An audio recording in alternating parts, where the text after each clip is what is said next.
So, since may kangkong dyan, magbutas tayo. Kuha tayo ng kangkong.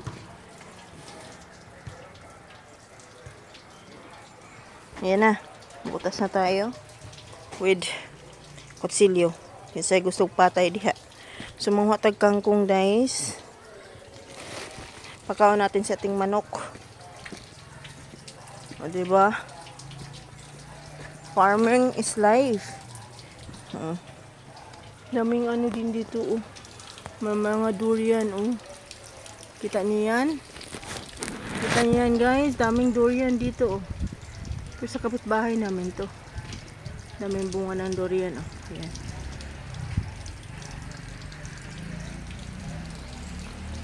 Kita niyo?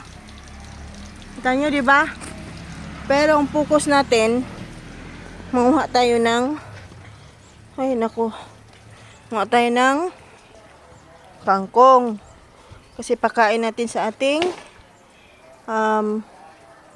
sana walang ahas dito. Pakain natin sa ating lalaki ng kangkong. Oh. Yan lang muna. Tadtarin ko lang yan guys. Yan kangkong. Yan lang muna. Para lang naman pagkain nila today. Tatawa ka